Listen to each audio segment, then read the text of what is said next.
अस्सलामुअलैकुम and welcome back to my YouTube channel. तकरीबन 64 days हो चुके हैं। मैंने अभी चेक किया कि मैंने कोई वीडियो नहीं बनाई। इसका मतलब है कि जो अभी हमारे फर्स्ट सेमेस्टर के स्टूडेंट्स आए उनके आने से पहले मैंने वीडियो बनाई थी, लास्ट पे वीडियो बनाई थी। तो तकरीबन 2 महीने बाद मैं वीडियो बना रहा हूँ। तो वेलकम बैक हो गया आप सबका। ठीक है, 2 महीने में मैंने क्यों वीडियो नहीं बनाई इस पर बाद में कभी बात करेंगे।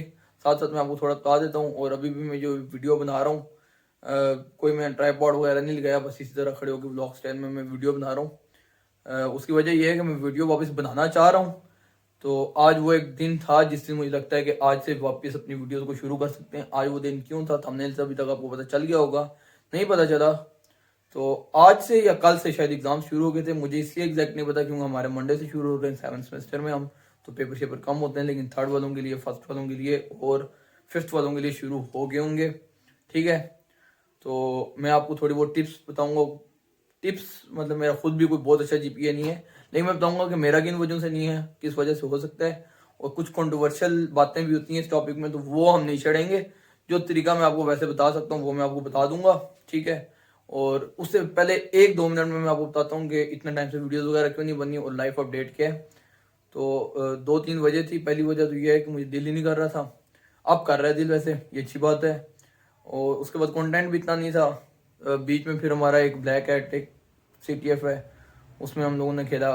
उसके लिए फिर हम लोगों ने अल्हम्दुलिल्लाह क्वालिफाई कर गए। उसके लिए स्पॉन्सर्स काफ़ी ढूंढने हैं, तो वो स्पॉन्सर ढूंढने में बिजी थे। अभी तक स्पॉन्सर वैसे उस तरह का कोई मिला नहीं है, लेकिन इस चीज़ में फिर कभी बात करेंगे। अगर हम उधर चले जाते हैं तो उसका फाइनल सऊदीया में हो रहा है, तो अगर हम वहाँ जाते हैं तो बहुत मज़ा आएगा। फिर तो इंशाल्लाह काफ़ी अच्छा कंटेंट आएगा, और अगर नहीं भी जाते तब भी अच्छा कंटेंट आएगा। इस पे बाद में बात करते हैं। फिलहाल let's jump into the topic. और टॉपिक है जी भाई एग्ज़ाम्स। तो मेरी बाजू को दर्द हो रही है, पकड़ के बड़े से बात बना रहा हूँ एक। तो हाँ, अब एग्ज़ाम्स का ये सीन है कि भाई 25% इसकी वेटेज होती है, ये आपको टीचर्स ने बता दिया होगा। 25%, ठीक है। अब आपको क्या है, आपको सबसे पहले 3-4 चीज़ों का ख्याल रखना है। उनमें से पहली चीज़ ये है कि आपने देखना है किसी सब्जेक्ट के कितने क्रेडिट आवर्स हैं। अगर कोई 2 क्रेडिट आवर्स का है और लैब 1 क्रेडिट आवर की होती है, ठीक है, 1 credit hour lab, 2 credit hour का कोई सब्जेक्ट है और 3 क्रेडिट आवर का कोई और सब्जेक्ट है, तो आपको सबसे ज़्यादा जिस पे फोकस करना है वो 3 क्रेडिट आवर का सब्जेक्ट है। मतलब ये नहीं है कि आपने बाकियों में फोकस नहीं करना, लेकिन 3 वाले पे करोगे तो उसका इम्पैक्ट आपके जीपीए पे सबसे ज़्यादा पड़ता है। जिसके जितने ज़्यादा क्रेडिट आवर होते हैं उसका उतना ज़्यादा आपके जीपीए पे इफेक्ट पड़ता है। ये पहली चीज़, ठीक है। दूसरी चीज़ कि आपको भी टीचर्स ने बताया होगा कि पेपर किस तरह से करना है, ठीक है। तो उसमें आपको बहुत सारे टीचर्स ने ये बोला होगा कि भाई बहुत लंबा लंबा नहीं लिखना, टू द पॉइंट लिखना। ये इसमें अब एक कंट्रोवर्शियल चीज़ है, लेकिन मैंने देखा है कि कुछ लोग काफ़ी लंबा लंबा लिखते हैं, जिन टीचर्स ने मना भी किया हुआ होता है, स्टिल वो बहुत अच्छे नंबर लेते हैं। और कुछ स्टूडेंट्स टू द पॉइंट लिखते हैं, उनको नंबर नहीं मिलते। तो इसमें मैं आपको फर्स्ट सेमेस्टर के स्टूडेंट्स, थर्ड वालों को वैसे ही पता होगा, फिफ्थ वालों को पता होगा, तो फर्स्ट सेमेस्टर के जो स्टूडेंट्स हैं मैं आपको एक बात बताता हूँ। अब आपका जो ये पहले पहले एग्जाम हैं, तो इसमें आप कोशिश करो कि अच्छे से अच्छा अपना इम्पैक्ट बनाओ। क्योंकि आपका जो इम्पैक्ट अभी टीचर एक के सामने बन जाता है, किसी भी एक टीचर के सामने, फर्ज कर लो किसी भी सब्जेक्ट का वो टीचर है, तो अब वो आपको हो सकता है अगले सेमेस्टर में मिले, उससे अगले में मिले, तो आपको वो कंटिन्यूसली मिल सकता है। तो अगर आपको उधर इंप्रेशन अच्छा बना हुआ है तो इसका ये मतलब है कि आपको वो अगले में भी, अगले जब भी आपके सेमेस्टर्स वगैरह आएंगे तो वो आपको कोई ना कोई बेनिफिट करेगा। सॉरी, ये कैमरा मैंने नीचे मोड़ा क्योंकि मेरी बाजू को एक ही मिनट में मैं यूँ पकड़ के खड़ा हुआ था, थोड़ा दर्द हो रहा था। तो पॉइंट ये है कि यहाँ से इंप्रेशन बन जाएगा, और अगर उसको लगा कि आप अच्छे स्टूडेंट नहीं हो तो ये चीज़ आपके लिए बाद में हानिकारक साबित हो सकती है, यानी कि मुश्किल हो सकती है। कुछ चीज़ें होते हैं जो असम्पशन, क्योंकि एक इंसान की असम्पशन बन जाती है पहले सेमेस्टर में, तो वो चीज़ आपको बाद में हर्ट कर सकती है। बाकी अगर इस चीज़ को आपने जानना है तो आप अपने सीनियर से पूछ सकते हो, ठीक है। तो ये एक चीज़ है, आपको अपना अच्छे से अच्छा इंप्रेशन बनाना है, ठीक है, ताकि किसी टीचर को ये ना लगे कि आप पढ़ने वाले नहीं हो। कोई भी है, ये जो पेपर्स हैं ये सबसे ज़्यादा आपके लिए इंपॉर्टेंट है, तो इन पेपर्स को आपने बहुत अच्छे से अटेम्प्ट करना है।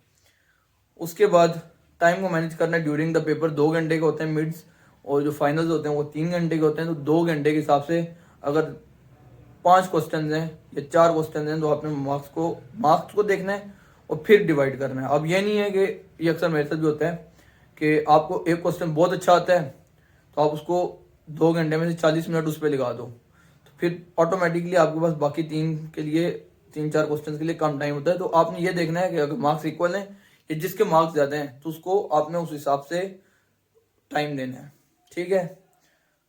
उसके अलावा एक और चीज़, अगर पोस्ट पेपर्स जब आपके पेपर हो जाते हैं तो अगर कोई बच्चे हैं जो स्टूडेंट्स अपने नंबर्स को बढ़वा रहे हैं, अगर आपने नंबर लेने हैं, जीपीए वगैरह लेना है, तो आपने ये नहीं सोचना कि भाई मैं सिग्मा हूँ, मैंने मार्क्स नहीं लेने। ये चीज़ मैं करता होता हूँ कभी कभी, क्योंकि मुझे पता है टीचर्स मुझे नहीं देंगे, जस्ट जोकिंग। लेकिन ये होता है कि आपको उस वक्त ये नहीं देखना, अगर आपको कोई दोस्त कह रहा है कि भाई मार्क्स नहीं बढ़ाओ, छोड़ो छोड़ो, मार्क्स बढ़वाना है। जहाँ पे बाकी बढ़ लेंगे होंगे, रेलेटिव ग्रेडिंग है, तो जो बाकी कर रहे हैं वो आपको भी करना है। ये ज़िंदगी में इंपॉर्टेंट है, अगर ये नहीं करोगे तो मसला हो जाएगा, ठीक है। और मेरी बाजू को फिर दर्द हो रहा है तो मैं फिर आपको बताता हूँ। तो moving back to the video, ठीक है। अब मैं आपको अगली टिप्स बताता हूँ। एक मैं आपको एंड में टिप शेयर करूँगा, मुझे याद करवाना, आप लोग कैसे याद करोगे मैं खुद याद करने की कोशिश करूँगा। लेकिन अभी जो ये टिप है इसमें ये सीन है कि भाई पेपर प्रेजेंटेशन पे आपने फोकस करना ही करना है। अगर आपको ये लग रहा है कि हम यूनिवर्सिटी में आ गए और आपको अगर कोई बोलता भी है कि आपकी राइटिंग नहीं देखेंगे, आपके पेपर प्रेजेंटेशन नहीं देखेंगे, तो ये मत करना। और स्पेशली बॉयज़, एक पेन लेके नहीं चले जाना, आप लोगों ने कोशिश करनी है 2 पेन हो आपके पास, ब्लैक ब्लू, उसके बाद मार्कर हो, सारी चीज़ें हों, तो पेपर को जितना अच्छे से अच्छा बना के लिख सकते हो, वो इम्पॉर्टेंट है। अगर कोई बोलता है ना कि नहीं इम्पॉर्टेंट, अगर कोई बोल भी रहा है तो ऑटोमेटिकली इंपॉर्टेंट है। ये चीज़ मैंने देखी है भाई, मैं 7 सेमेस्टर गुजार चुका हूँ, तो इम्पॉर्टेंट है। मैंने जब पेपर देखे हैं तो वो एक इम्प्रेशन बन जाता है आपको देख के। तो ज़्यादा से ज़्यादा पेन्स यूज़ करो और 2 घंटे उनको अच्छे से यूटिलाइज़ करो, ठीक है। ये भी ज़िंदगी में इम्पॉर्टेंट है। अब मैंने आपको बोला था कि मैं आपको एक बोनस टिप दूंगा, जो कि मैंने आपको कहा था कि मुझे याद करवाना, लेकिन मैंने आपको बताया था आप कैसे याद करोगे, तो आपको भूल गई होगी, मुझे भी भूल गई है। तो 1 मिनट में वो याद करता हूँ फिर मैं आपको बताता हूँ। तो मुझे वो टिप याद आ गई है, बोनस टिप।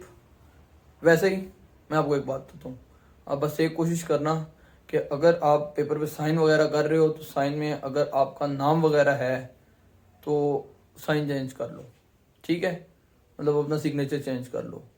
रोल नंबर आप अपना लिखो, बाकी आप अपना सिग्नेचर चेंज कर दो, ठीक है। ये एक इम्पॉर्टेंट चीज़ है। और इसकी वजह क्या है? कोई वजह नहीं है वैसे, नाम नहीं होना चाहिए, क्योंकि पेपर का वो जो ऊपर वाला सेक्शन बना होता है वो होता ही इसीलिए है कि आप उसमें नाम ना लिखो। तो अपने सिग्नेचर पे अपना नाम चेंज कर देना, ठीक है।